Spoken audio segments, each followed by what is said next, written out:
you can never fully rehearse for and predict the nature of the crisis.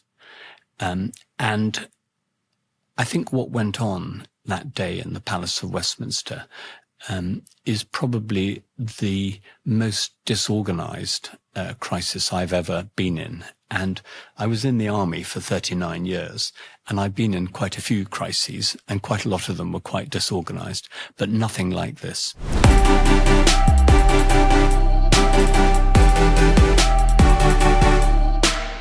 The Longest Day is a podcast from a female-founded destination practice that believes that crisis isn't an if, it's a when. We are an organisation unafraid of crisis, but have never known one to be resolved in a single day. However long the day or night that gave rise to the crisis in the first place, there's always something we can learn. I'm Leah, the founder and CEO of Broadstairs Consulting, a problem-solving consultancy offering crisis and governance advisory services to help leaders and organisations thrive and flourish.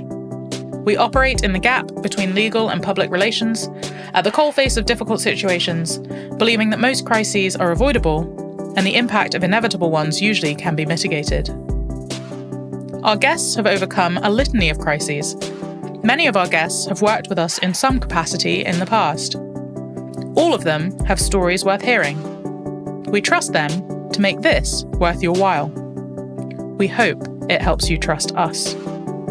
Today on The Longest Day, we welcome Lieutenant General Arundell David Leakey, one of the most recognisable faces in British politics, a colourful and influential senior figure in the Houses of Parliament as Gentleman Usher of the Black Rod, to give its full title. He was previously a general with a distinguished career commanding multinational forces on NATO and EU operations, including counter-piracy in the Indian Ocean, and a succession of posts at the very top level of military, commercial, national and multinational organisations, as well as in the political complex of Parliament, Westminster, Whitehall and Brussels. David has chaired boards and meetings of ambassadors and defence chiefs, major commercial enterprises, national charities, committees and boards in Parliament, as well as in government departments and not-for-profit areas. He was educated at Sherborne School, went on to read law at Cambridge University, and then passed out at the Royal Military Academy in Sandhurst. Well, David, thank you so much for being willing to come on the podcast. Well, it's a pleasure, Leah, to see you, as always. Thank you. Well, perhaps you might like to tell our listeners about your longest day. Let me set a little bit of context first. The context is Parliament. My role was Black Rod. Not many people know actually what Black Rod does. Dressed up in a Victorian coat and silk stockings and banging on the door of the House of Commons to summon MPs to the state opening, to the Queen's speech or the King's speech at the state opening of Parliament. And nobody knows more beyond that. But one of the roles of Black Rod, at least when I was Black Rod, and I retired 5 years ago and much must have changed in that time, but one of the roles was for supervising security, emergency response, contingency planning, relocation planning, and disaster recovery. So if there was ever an emergency in the house, some sort, and the emergencies could be of all sorts, floods, a utilities outage, a blackout of some sort, a terrorist incident, a security incident. And of course, there would be different responders, first responders, who would have primacy in fixing the problem, whether it was a security problem, that would be the police, if it was a power outage of the utilities and power company to make sure that it was safe and restoring light and so on. So they'd be the responders. But the problem about a place like Parliament is that you've got to orchestrate all the people there to allow the responders to do their business. So on this particular day, there was it doesn't matter what the security incident was, but there was a significant security incident at the gate of Parliament. In the end, it turned out that there was only one, let's call him a miscreant rather than a terrorist or a dissident or whatever, but there was one miscreant who caused a lot of damage and injury, but there was only one. But it wasn't clear to the police or the security officers around the incident at the gate on the external part of Parliament whether other miscreants had already entered Parliament or were entering Parliament at the same time as the police were distracted by that one incident. And because the miscreant was armed or thought to be armed, there was then a heightened response from the police. And if there are armed terrorists at loose inside any building, whether it's an office block or an airport or Parliament, there are certain protocols, not just for the police and the responders, but actually for the people inside. And one of those is not to put yourself in the way of harm. And one of the ways not to put yourself in the way of harm is to stay locked in your room. So when the alarm went off, the security control run by or supervised by the police ordered everybody to essentially stay locked in their room, whilst the security officers and the police systematically searched the whole of Parliament to make sure that there either weren't any miscreants in the building, or that they could contain and ideally detain them. And that really all sounds pretty straightforward, except that in Parliament you haven't got a disciplined constituency of people. You have many constituencies of, by and large, self-willed and undisciplined people, if I can put it that way. And I don't mean just parliamentarians, peers and MPs.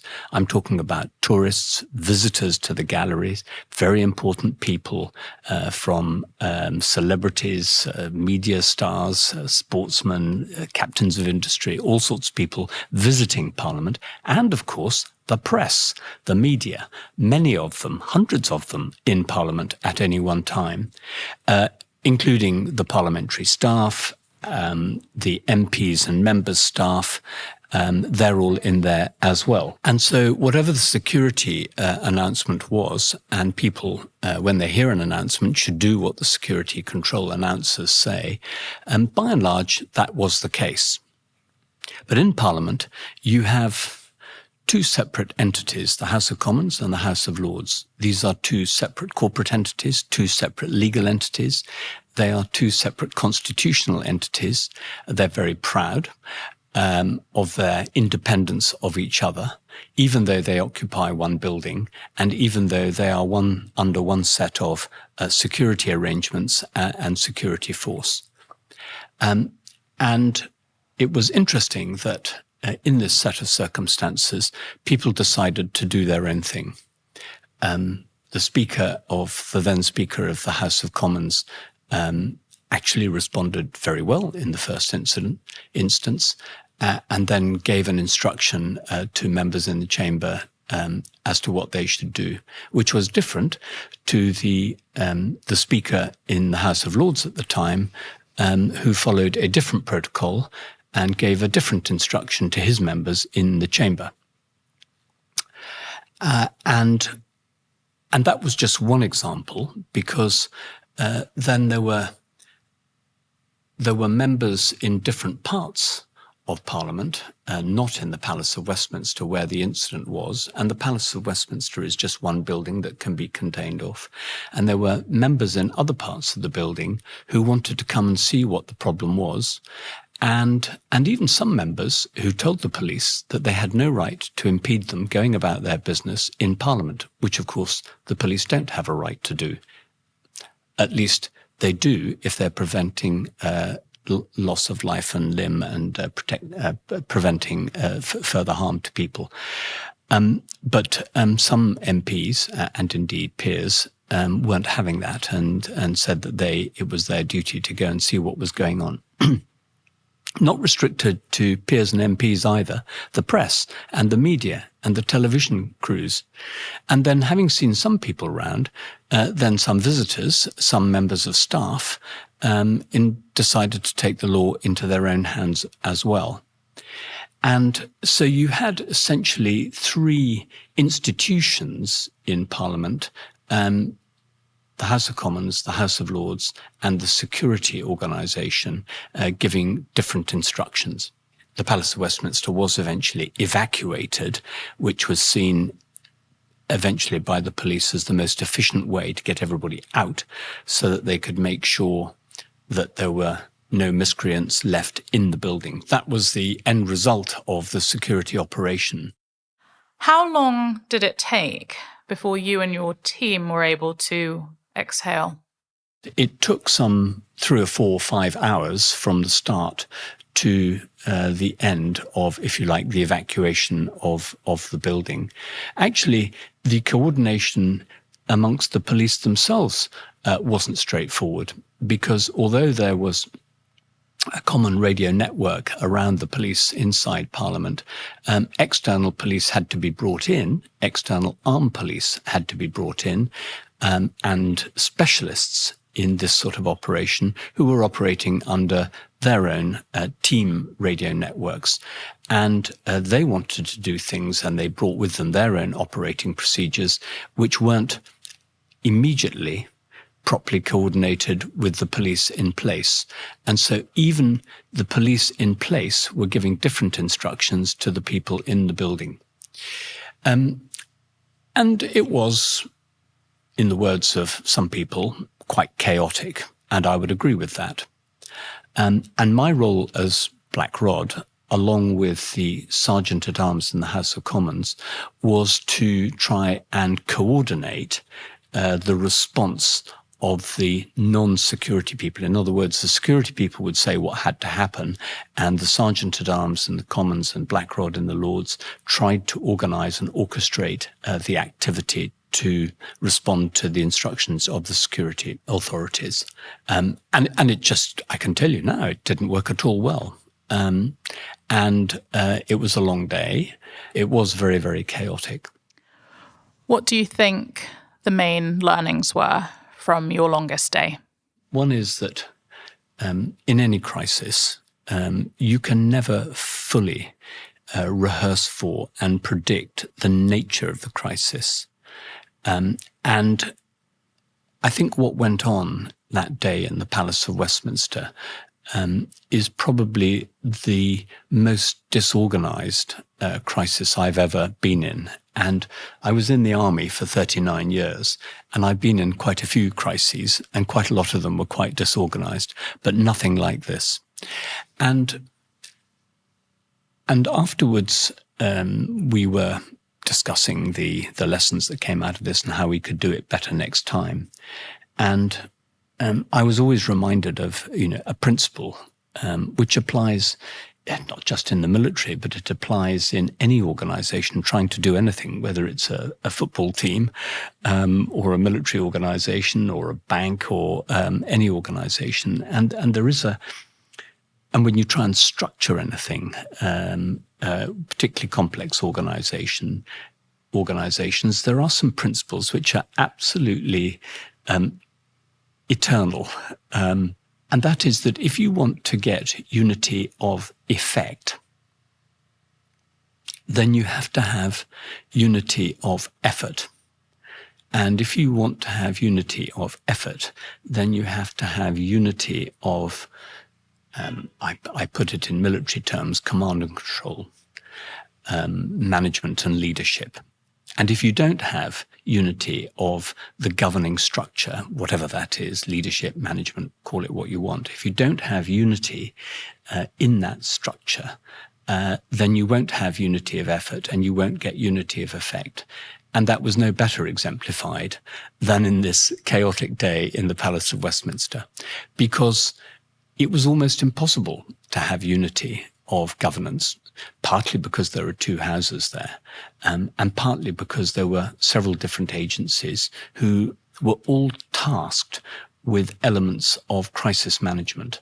So the security and the police force, obviously leaders, and in any crisis incident, whether it's out on the street, in an airport or wherever, but the police have primacy when there is a security incident of that nature. The police have primacy. But in this case, the police didn't themselves, in the event on the ground, at the outset, they had unity of effort and because they had unity of command and control. But as soon as external agencies came in, that unity of governance broke down because they weren't all on the same radio net. They had different protocols. They didn't all have a common understanding of the situation. And this is very normal. When you have a crisis situation, you don't have time to regulate it in a sort of stately dance by getting everybody in, making sure that they all understand the situation, that they all are on the same radio network, that they all understand the security protocols, that they all understand the context which they're going into. And of course, that's not possible when life and limb are at risk, and governance structure breaks down. And I think this is, if you like, for your listeners, one of the first things that you've got to accept and acknowledge is going to happen. That when responders arrive, whether it's members of the public, whether it's the security, the blue light services, or others, if they're coming in and there's a threat to life and limb, they're going to do what they think is right to prevent life and limb. And that may bulldoze right through some of the protocols and niceties and courtesies and organization that you have in place. And that's what happened in the Palace of Westminster, and that's why it looked a little bit like chaos. Mm-hmm. But actually, the police who did come in, who were doing what they wanted to do because they knew how they had to find the terrorists, or miscreants, as I'd like to call them, they were doing the right thing. And to us, it looked like there was chaos and out of control because we didn't know and we weren't told what they were doing. So that was the first thing. The second thing is communication. When chaos breaks out, as it will in any crisis, then the greatest criticism, and this was the case on this day in the Palace of Westminster, the greatest criticism of everybody, police, Black Rod, Sergeant-at-Arms, the parliamentary authorities and everything, even the whips to the parties, the biggest criticism was that we failed to have concerted communications, a common message going out to everyone. It was incredibly frustrating because we were locked down, so we weren't allowed to move from one office to another.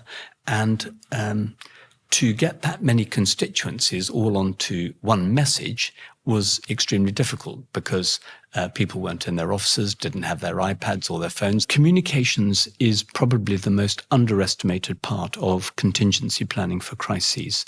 The method of getting messages out. And one of the biggest lessons that Parliament learned from this was actually we could have done a whole lot better because there is a great big speaker system around the whole of Parliament. And actually, and it's a military thing too. If you want to command an operation, be in the place where you can best see what's going on and control what's going on. And the only way you can control what's going on is to communicate.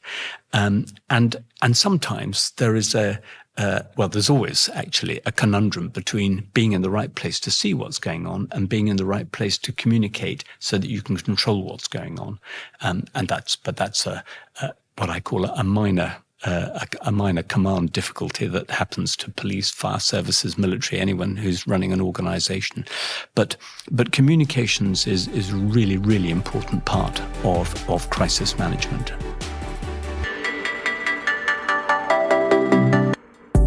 Are you feeling stuck? Has conflict got you down?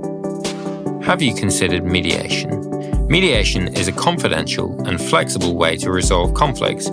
86% of all mediations end in a solution, saving time, money, and stress for all involved. Thanet Mediation Centre, a Broadstairs consulting initiative, offers mediation services to individuals and organisations in Thanet, Kent, and further afield.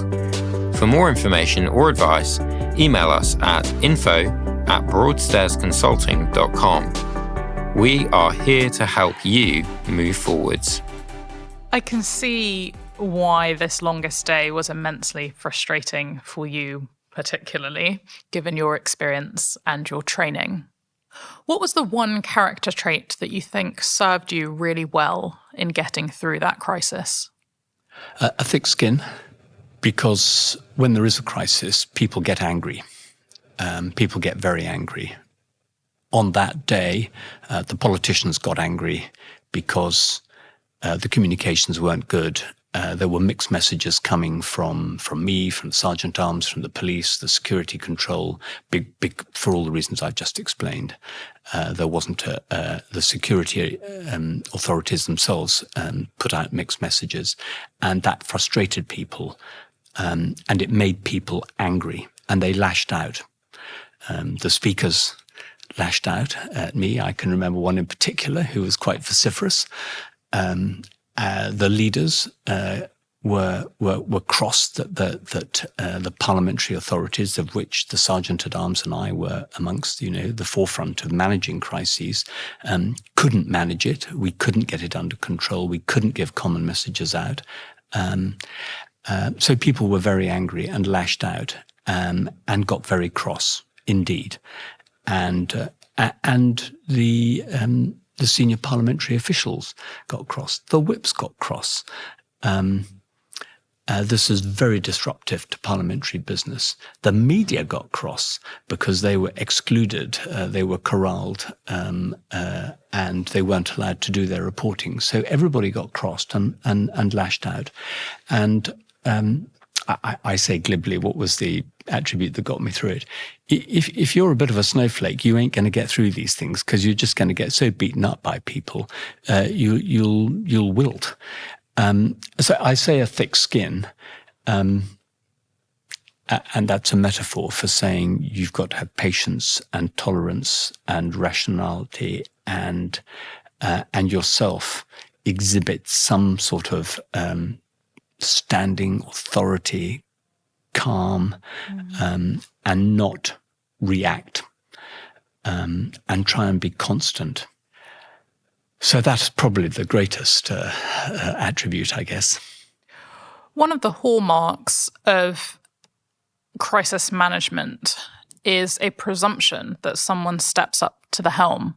Obviously, in this situation, there were lots of competing stakeholders for that control and command that you mention. How was it decided as between those with responsibility who had the final say? It was very straightforward who had the final say, and that was the police.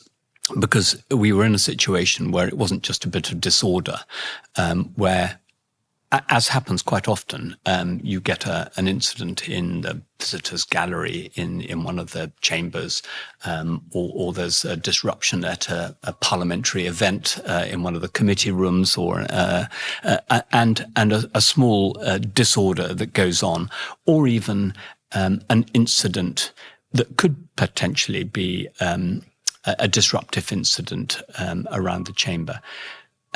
In those cases, the police have primacy in dealing with that incident, and so one calls the police in to deal with that incident.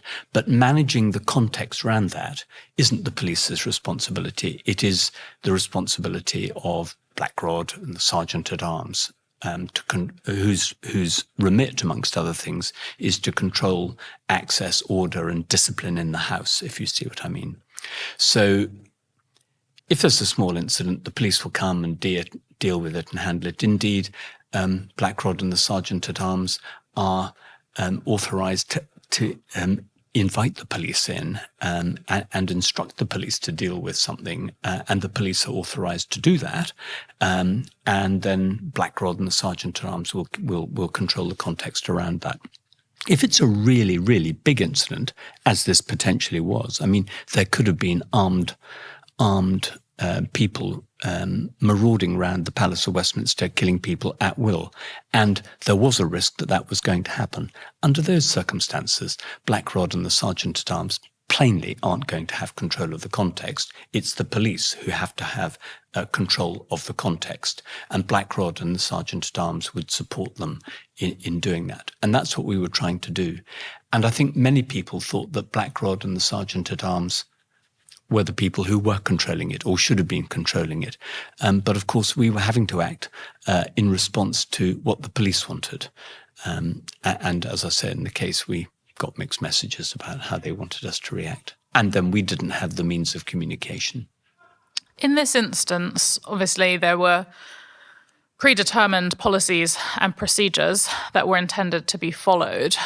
How important were pre-existing relationships in the resolution of this incident? Very important. And I might have painted up a picture that it was totally dysfunctional and totally chaotic. Of course, it wasn't, actually. And I managed to establish a very good rapport and communication to the key people in the House of Lords, at the House of Lords end of the Palace of Westminster, which was where, in this sort of an instance, my primary responsibility lay. So I had good communications with the Lord Speaker, with the leader of the House, and the senior clerk in the House. And I had reasonably good communications with them. I went dashing around briefing them of what the latest situation was and what the police wanted. And I think they had trust in me. I can't speak for the House of Commons end, and I wouldn't want to speak for the House of Commons end, but I don't think it worked quite as well there, because I don't think the relationships were necessarily established. And here's another thing. It's all very well having good relationships between key people in these things, but if key people aren't there, and certainly both in the House of Lords and in the House of Commons, some key people were not there. And so you can't rely just on having, it helps if there are good rapport and relationships between key people when crises break out. It absolutely helps if you understand people and if you have trust in people as well. You know somebody, for example, if the Black Rod is a really reliable, experienced person who can, deal with stuff, then people are inclined to deal with him. If Black Rod's not there on the day, his deputy's not there on the day, people look round and say, well, who's going to handle this? So I think one of the key things, and this applies, it's another golden rule of any planning, but this particularly applies, and I've learnt this in the military.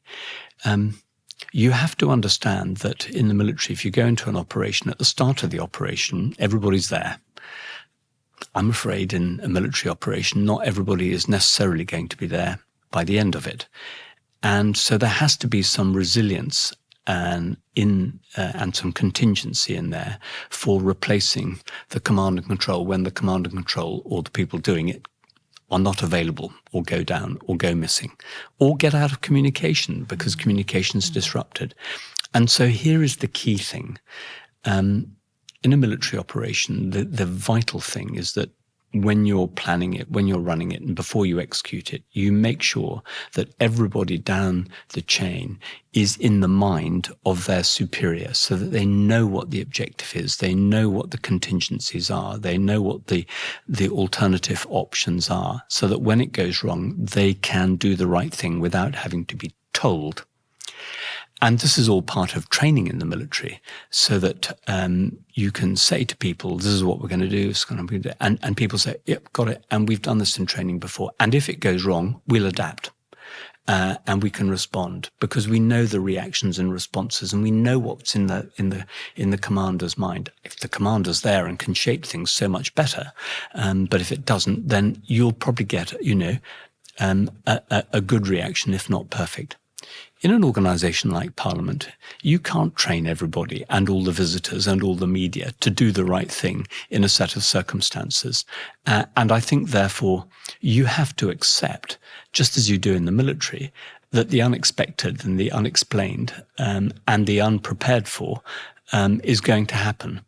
And in somewhere like Parliament, it's more likely to be like that, because on the day in question, you could have 50,000 people inside Parliament who the majority of whom are there for the first time in their lives. So how can you ever tell people what to do and how to react when there are so many people with different ideas who aren't in the security protocols or in the response protocols that are necessary for a place like that? You mention having a thick skin, and you talk about the importance of being a resilient leader. How did the failures associated with this event help you to be an even better leader Well, one of the key attributes, I think, of anybody who is leading or managing anything is to share responsibility for both success and failure, and not to be shy about it. And the best way to share responsibility for failure is to lead in the learning.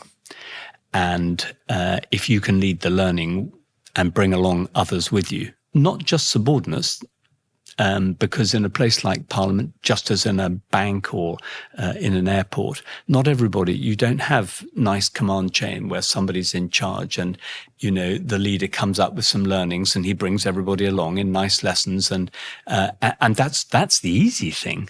The difficult thing, if you are a leader with responsibility for something like contingency planning or crisis management, you may not be the top guy, but you're responsible for that activity, and you're responsible for making sure it gets done and it's absorbed. Then you've got to promote that to not just the subordinates who may be reporting to you, but you've got to do it to colleagues who sit alongside you and to people who are infinitely superior to you, whether that's MPs and peers and speakers and whips and government ministers and so on. But in a bank, it may be the directors and so on who are busy guys and don't have time for this sort of thing. But when the shit hits the fan, they're going to look for someone who's going to be responsible. And so I think when these things have happened, you're leading upwards as well as downwards. And that's where tact and diplomacy and experience comes into play. So last question for you. If you had to live your longest day again, what food would you choose to fuel it? I don't think it would be food. I think the most important ingredient is water, because one of the things which, and it always happens when there's a crisis, it always happens for some reason when everybody's hot. It always happens on a hot day or in a hot building, and you have to close the windows and it gets hotter. And so you sweat a lot. And if you're tense, you sweat. If you're busy running around the place, you sweat. And you need to stay hydrated. And I don't think it's any different whether you're in the boxing ring, on a football field, in a very tense negotiation. The tension is high, and drinking water is a relaxant. It keeps you hydrated, and it's better than whiskey under these situations. That's fantastic. It's been so interesting for me to hear about the intricacies of your role, and I know that many of our listeners will feel the same. So thank you so much for being willing to be so honest about your experiences and to share so candidly. Oh, it's a pleasure. Thank you, Leah.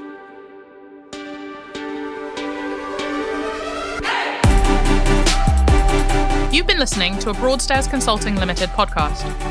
We hope you've enjoyed this episode. Tune in soon to hear the next instalment of The Longest Day. Copyright 2023. Production copyright Broadstairs Consulting Limited. All rights reserved.